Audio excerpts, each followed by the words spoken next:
Chapter 14. Discovery of Despair. Nakia, her senses always alert to the undercurrents within the ship, overheard a snippet of conversation between two Turd-Ysseys that sent a shockwave of panic through her. They spoke of an incident on Eridani 5th in the Krynis cluster, a superior force attacking and overwhelming Korra's group, resulting in their abandonment. Wasting no time, Nakia raced through the corridors to find Rook and Stacy. Bursting into the room where they were, her expression was one of sheer panic. "Rook, Stacy, I just overheard something terrible," she exclaimed, her voice trembling with urgency. "What is it, Nakia?" Rook asked, his demeanor immediately shifting to one of concern. "It's Korra and her group," Nakia replied breathlessly. "They were attacked by some unknown force on Eridani 5, the Draxarians. They left them there, abandoned them." Stacy's face turned pale at the news. "Abandoned? But why? What happened?" "I don't know all the details," Nakia said, "but it sounds like they faced something even the Draxarians couldn't handle." The revelation sent a chill down their spines. The Draxarians, feared and revered for their power and control, rarely showed any signs of weakness or fear. As they absorbed this information, Rook exited the room to see what information he could gather. Within minutes he returned, and with his over a decade of experience as a conscript, offered his insight. "I've never seen the Draxarians act like this. They're in a state of panic. Whatever or whoever this new force is, it's got them rattled." The trio and the other conscripts around them began to sense the tension that permeated the ship. The usual cold efficiency of the Draxarians was replaced by an air of unease, an unusual and unsettling development. "This is serious," Rook continued.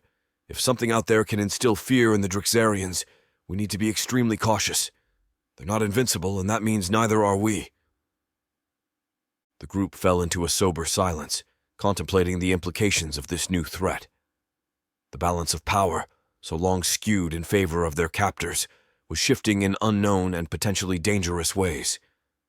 For Nakia, the news of Korra's situation was personal. The possibility of never seeing Korra again, coupled with the fear of an even greater threat looming over them, filled her with a sense of dread. The group knew they were entering uncharted territory, a reality where old certainties no longer applied, and new dangers awaited. The need for vigilance and unity was greater than ever as they faced these uncertain and turbulent times. With those thoughts running through their minds, a familiar yet always unsettling signal flashed above the conscripts' forearms, a holographic indicator that it was time to prepare for duty. The conscripts gathered their gear and headed towards the immense departure area of the ship. The atmosphere was tense, charged with the anticipation of the unknown challenges that awaited them in this new system. As they entered the departure area, a notable change was immediately apparent.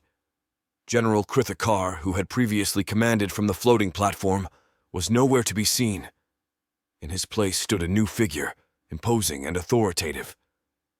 This was General Kragar, their new commander. General Kragar addressed the conscripts with a voice that resonated with confidence and authority. "I am General Kragar, your new commander. General Krithakar has been relieved of his command due to his incompetence and cowardice in the last battle, particularly his decision to activate your healing implants. Such weakness has no place under my command." The conscripts listened in silence, none daring to speak or even think in defense of General Krithakar. The fear of being sent on vacation loomed heavily in the air. General Kragar continued. "Our mission on this planet will be straightforward. The life form count is low, and I expect the cleansing to be completed within a few days. We will show no mercy and exhibit the true might of the Draxarian Empire." Rook, standing at the forefront of the 6,000 conscripts, glanced briefly at Nakia and Stacy on either side of him. He then called out commands, his voice steady and clear, directing the conscripts to their positions. "Form up. Prepare for deployment," Rook commanded. The conscripts quickly organized into their designated formations, a well-practiced routine that they had executed countless times before.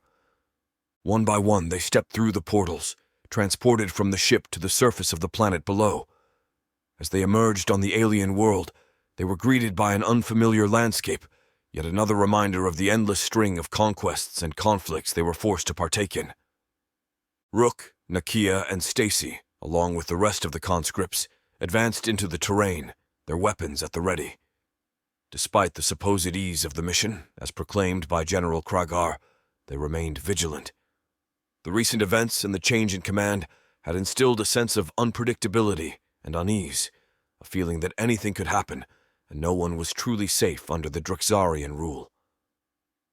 As they moved forward, the conscripts were acutely aware of the new dynamic under General Kragar's command and the ever-present danger that surrounded them, both from the unknowns of the planet and from the capricious whims of their alien overlords.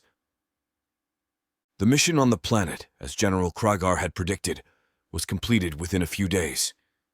The inhabitants of the planet were in a primitive state of development, their technology and means of defense rudimentary at best. They were akin to an alien civilization in a caveman-like era, with little more than rocks for weapons. Rook, Nakia, and Stacy, along with the rest of the conscripts, carried out the cleansing with a mechanical efficiency that was both chilling and routine.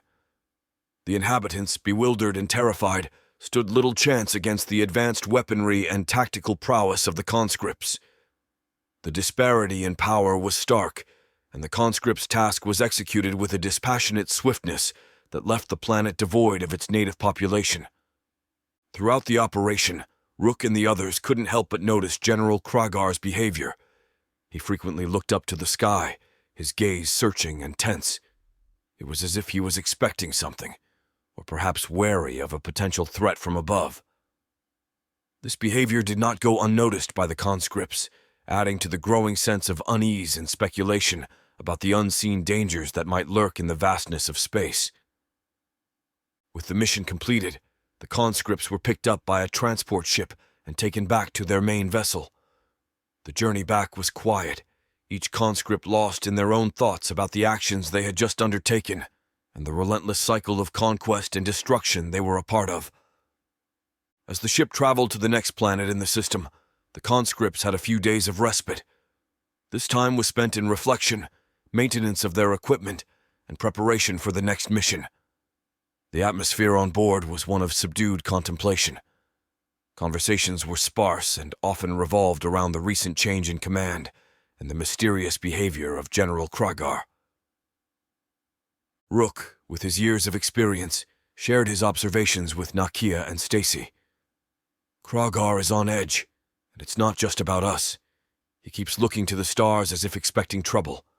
After what happened to Korra's group, I can't help but wonder what's out there that even the Turd-Ysseys fear.